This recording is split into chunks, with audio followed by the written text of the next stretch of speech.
Hello everyone, आज हम लोग बात करेंगे इंडियन कॉन्ट्रैक्ट एक्ट 1872 के टॉपिक पे।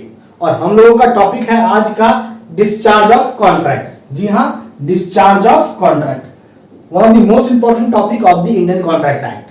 हर बार अगर बात करोगे तो रिपीटेडली इस टॉपिक से सवाल आपको दिखने को मिलेगा। किसी भी स्टेट के जुडिशियल एग्जाम का बात कर ले तो बड़े ध्यान से देखिएगा, लेक्चर को पूरा देखिएगा।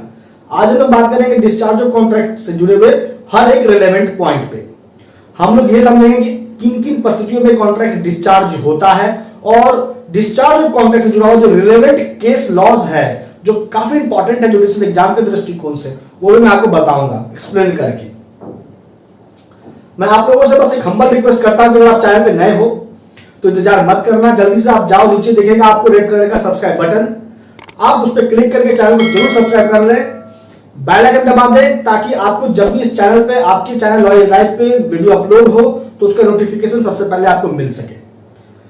किसी भी पर्सनल क्वेरी के लिए आप मुझे इंस्टाग्राम पे फॉलो कर सकते हैं, उसका लिंक आपको मिल जाएगा डिस्क्रिप्शन में।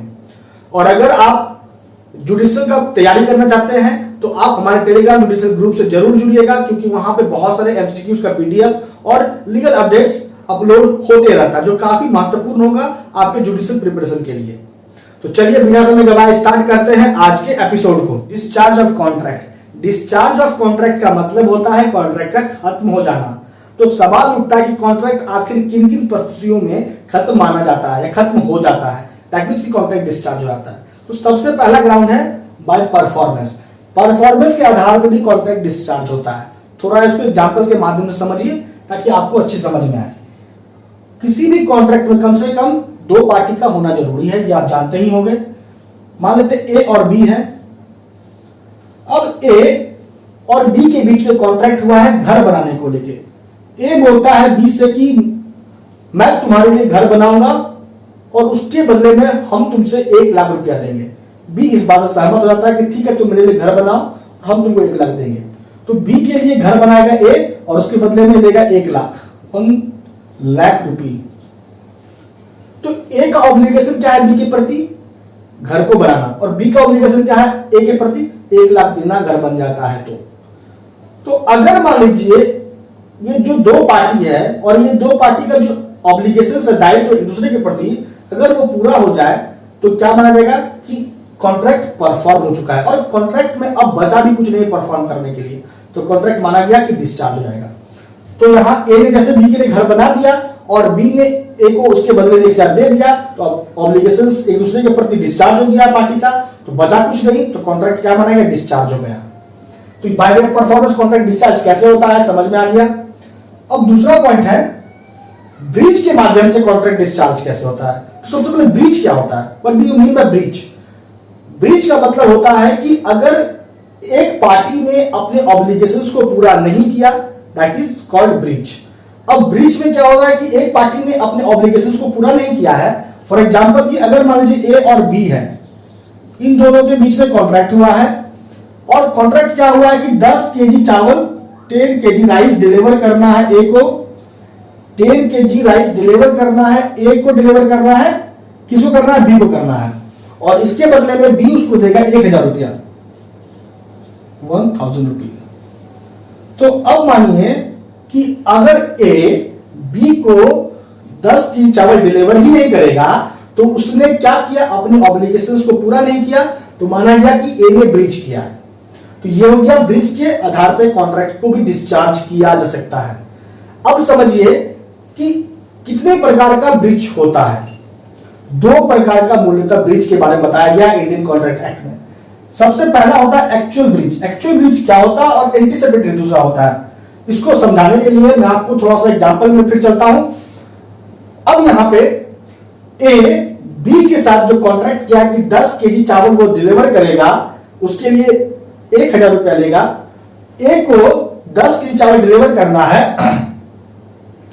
5 नवंबर तक। किस डेट तक करना है डिलीवर चावल? 5 नवंबर तक। 5 नवंबर 2020 लिख लीजिए ताकि और क्लियर रहे। तो यहां पे अगर ए 5 नवंबर 2020 को राइस 10 केजी डिलीवर नहीं कर पाया तो यह माना गया एक्चुअल ब्रीच। क्योंकि in case of actual breach contract is non perform on the date of performance. Contract को नॉन परफॉर्म नहीं रह गया, कॉन्ट्रैक्ट किस तारीख को, जिस तारीख को परफॉर्म करना था। तो नॉन, याद रखिएगा एक्चुअल ब्रीच में क्या होता है, non performance of the contract on the due date of the performance. On which date, on the due date of performance. A B को 10 के चावल डिलीवर नहीं किया 5 नवंबर 2020 को, तो ये एक्चुअल ब्रीच हुआ। फिर दूसरी ओर होता है एंटीसिपेटरी ब्रीच। एंटीसिपेटरी ब्रीच में क्या होता है कि एक सेकेंड, एंटीसिपेटरी ब्रीच में होता है कि अगर कॉन्ट्रैक्ट नॉन परफॉर्म रह गया before the due date of the performance. Anticipatory breach में क्या हुआ, non performance of the contract before the due date of the performance. इसका मतलब हुआ ये कि अगर ए बी को 4 जनवरी को, माफ कीजिए 4 नवंबर को, 3 नवंबर को, 5 नवंबर से पहले 2020 5 नवंबर से पहले कभी भी बोल दे कि हम तुमको भैया 10 केजी चावल डिलीवर नहीं कर सकते हैं, तो यहां पे क्या माना गया कि ब्रीच तो हुआ है इसे, और ये ब्रीच है एंटीसिपेटरी ब्रीच, क्योंकि उसने कॉन्ट्रैक्ट को परफॉर्म करने से मना कर दिया before the due date of the performance, तो ये हो गया एंटीसिपेटरी ब्रीच। अब एंटीसिपेटरी ब्रीच का क्या प्रभाव होता है वो जान लीजिए। सबसे पहले बात तो ये जान लीजिए कि एंटीसिपेटरी ब्रीच का जो कॉन्सेप्ट है वो दिया गया है सेक्शन 39 में इंडियन कॉन्ट्रैक्ट एक्ट का। अब एंटीसिपेटरी ब्रीच होता क्या, ये तो समझ में आ गया, लेकिन इसका प्रभाव क्या होता है, इसका इफेक्ट समझिए। तो पार्टी जिसने ब्रीच नहीं किया है, दैट मींस इस केस में बी, इसने कॉन्ट्रैक्ट को ब्रीच नहीं किया, वो रेडी है कि 1000 देंगे हम, अगर तुम हमको 10 केजी चावल दोगे तो हम तुमको 1000 देंगे, तो बी यहां कॉन्ट्रैक्ट ब्रीच नहीं किया है, तो इसके पास एंटीसिपेटरी ब्रीच के केस में 2 रेमेडी है। पहला रेमेडी होता है election to keep the contract rescinded. इस एक ही ब्रीच के आधार पे बी क्या करेगा, पूरे कॉन्ट्रैक्ट को खत्म ही कर देगा, ये अधिकार है बी के पास। तो इससे जुड़ा हुआ जो इस पॉइंट से जुड़ा जो 2 इंपॉर्टेंट केस है, वो सिर्फ आप केस जान दो यही बहुत है। वो केस है होचेस्टर वर्सेस डायरेक्टर का, दूसरा है फ्रोस्ट वर्सेस नाइट का। उसके बाद दूसरा रेमेडी है election to keep contract alive and claim for compensation. अब यहां देखो, फिर आते हैं यहां पे एग्जांपल पे। यहां पे दूसरा रेमेडी क्या है बी के पास, कि वो चाहे तो कॉन्ट्रैक्ट को जीवित रख सकता है, रिजाइन नहीं करेगा कॉन्ट्रैक्ट को, और जो ब्रीच किया है कॉन्ट्रैक्ट को, दैट मींस ए, उसको कहेगा कि तुम्हारे ब्रीच करने से, तुम्हारे चावल डिलीवर नहीं करने से मुझे जो लॉस हुआ है उस लॉस का तुमको भरपाई करना, तुमको मुआवजा देना है। तो ये 2 रेमेडी होता है in case of anticipatory breach to the person who is not at fault. और इससे जो इस पॉइंट से जुड़ा जो इंपॉर्टेंट केस है वो है एवरी वर्सेस बो डाउन का। बस पॉइंट याद रखिएगा और केस को याद रखिएगा, इतना ही पर्याप्त हो जाएगा आपके लिए। अब आगे देखते हैं कि और कितनी तरीके से कॉन्ट्रैक्ट डिस्चार्ज होता है। तीसरा तरीका है by way of impossibility contract को डिस्चार्ज करने का। अगर जिस भी सब्जेक्ट पे कॉन्ट्रैक्ट हुआ है उसका परफॉर्मेंस अगर इम्पॉसिबल हो जाए, असंभव हो जाए कॉन्ट्रैक्ट को परफॉर्म करना, तो बचता क्या है, तो कॉन्ट्रैक्ट डिस्चार्ज ही होगा। तो कॉन्ट्रैक्ट डिस्चार्ज होगा by on the ground of impossibility. तो इम्पॉसिबिलिटी 2 तरीके का होता है, पहले ये समझ लीजिए। एक होता है इनिशियल इम्पॉसिबिलिटी, दूसरा होता है सब्सिक्वेंट इम्पॉसिबिलिटी। इनिशियल इम्पॉसिबिलिटी क्या होता है कि जिस वक्त कॉन्ट्रैक्ट हो रहा है उस टाइम ही उस कॉन्ट्रैक्ट को परफॉर्म नहीं किया जा सकता है। फॉर एग्जाम्पल कि अगर ए और बी के बीच में एग्रीमेंट हो चुका है कि उसको घोड़ा डिलीवर करना है, हॉर्स डिलीवर करना है, और उसके बदले में बी उसको 5000 देगा। अब जिस डेट को घोड़ा को डिलीवरी करने का दोनों के बीच में एग्रीमेंट हो रहा है उस डेट को घोड़ा मर चुका है। तो इम्पॉसिबिलिटी कब से है, जब कॉन्ट्रैक्ट बना तभी से हो गया। तो ये कॉन्ट्रैक्ट क्या माना गया, ऐसे कॉन्ट्रैक्ट को हम मानते हैं void contract as per section 56। Void contract होता है एग्रीमेंट जिसका परफॉर्मेंस इम्पॉसिबल हो जाए उसको वॉइड मानते हैं, तो ये 56 कहता है। तो इनिशियल इम्पॉसिबिलिटी क्या हुआ कि जिस डेट को डिलीवरी करना है, वो जिस डेट को कॉन्ट्रैक्ट हो रहा है घोड़ा के डिलीवरी का, ए देगा बी को, उसके बदले में 5000 बी देगा ए को, उस डेट को ही घोड़ा मर चुका है। तो ये हो गया इनिशियल इम्पॉसिबिलिटी। और इम्पॉसिबिलिटी के आधार पर यहां कॉन्ट्रैक्ट डिस्चार्ज कैसे हो रहा है आपको समझ में आ ही रहा है, क्योंकि उसको परफॉर्मेंस तो होना असंभव है क्योंकि वो अस्तित्व में ही नहीं है। दूसरा बात करते हैं सब्सिक्वेंट इम्पॉसिबिलिटी, दैट मींस कि जिस डेट को कॉन्ट्रैक्ट हुआ पार्टी के बीच में उस डेट को कॉन्ट्रैक्ट को पूरा किया जा सकता था, लेकिन कुछ ऐसा सुपर वेनिंग इवेंट हुआ, कुछ ऐसा घटना घटा, उसके बाद अब उसको, उस कॉन्ट्रैक्ट को, उस एग्रीमेंट को पूरा नहीं किया सकता है। अब एग्जांपल के माध्यम से समझिए, सब्सिक्वेंट इम्पॉसिबिलिटी का क्या है एग्जांपल। अब देखिए, ए का राइस मिल है, ए का राइस मिल है और ए बी के साथ एग्रीमेंट कर लिया कि ए उसके लिए चावल का बना हुआ लड्डू बनाएगा और उसके बदले में बी उसको 5 केजी लड्डू बी लेगा, ऐसे चावल का लड्डू 5 केजी लेगा, चावल का लड्डू 5 केजी बी लेगा ऐसे, और उसके बदले में बी देगा उसको 10,000 रुपया। और चावल का लड्डू ए कहां बनाएगा? राइस मिल में बनाएगा। अब देखिए, ऐसा बाढ़ आया, ऐसा फ्लड आया कि ए का राइस मिल ही डूब गया, तो अब ए कहां से लड्डू बनाएगा 5 केजी? तो जब कॉन्ट्रैक्ट हुआ था उस वक्त जो कॉन्ट्रैक्ट है वो परफॉर्म हो सकता था, लेकिन ऐसा घटना घटा जिसके कारण अब ये कॉन्ट्रैक्ट का परफॉर्मेंस हो गया इम्पॉसिबल। तो ये हो गया सब्सिक्वेंट इम्पॉसिबिलिटी, और यहां पे भी कॉन्ट्रैक्ट हो गया वाइड, और कॉन्ट्रैक्ट वाइड जैसे हो गया जिसको परफॉर्म नहीं किया सकता तो कॉन्ट्रैक्ट डिस्चार्ज ही होगा, तो कॉन्ट्रैक्ट हो गया डिस्चार्ज।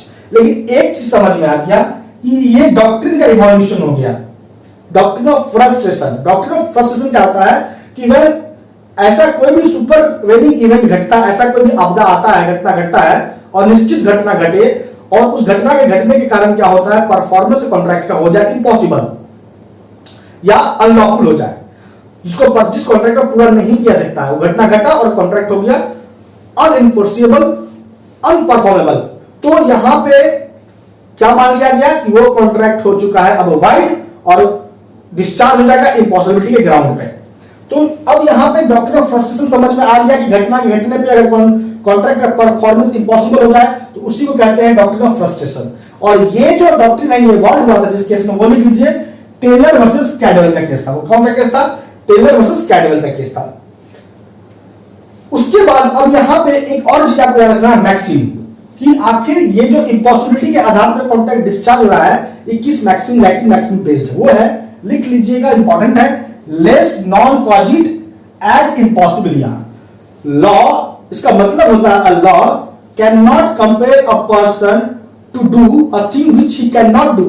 कानून, दैट मींस लॉ, कभी भी व्यक्ति को उस काम करने के लिए कंपेल नहीं कर सकता है जो काम वो नहीं कर सकता है।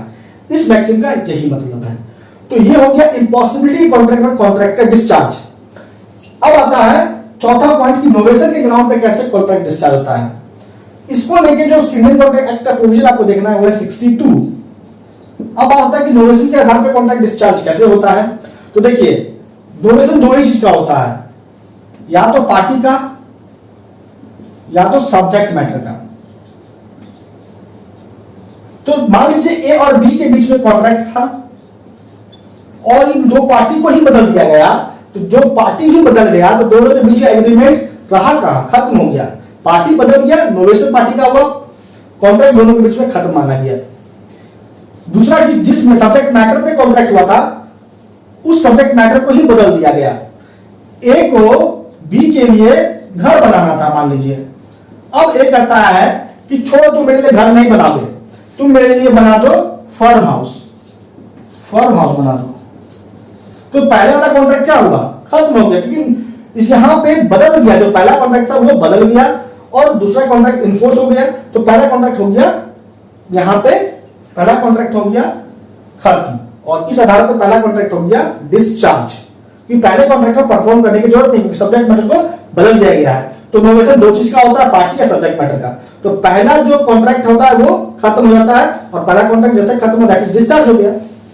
और लास्ट तरीका है कॉन्ट्रैक्ट को डिस्चार्ज करने का, वो है by neglect of the promisee. इसको लेकर जो प्रोविजन है 67 देखना है आपको इंडियन कॉन्ट्रैक्ट एक्ट का।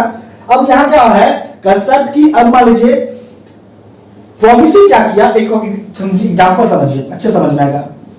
ए और बी के बीच में एग्रीमेंट हुआ है, ए को बनाना है बी के लिए फर्नीचर, फर्नीचर बनाना है, और बी को इसके बदले में देना है ए को 5,000 रुपया मान लेते हैं।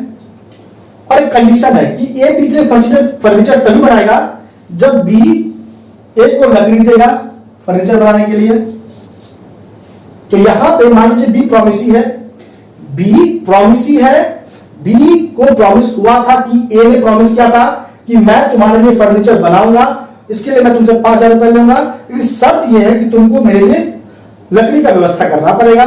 तो जिसको प्रॉमिस हुआ था, जिसने प्रॉमिस एक्सेप्ट किया था वो बी है, और बी को करना लकड़ी का व्यवस्था ताकि ए प्रॉमिसर उसके लिए फर्नीचर बना सके, कुर्सी टेबल कुछ भी।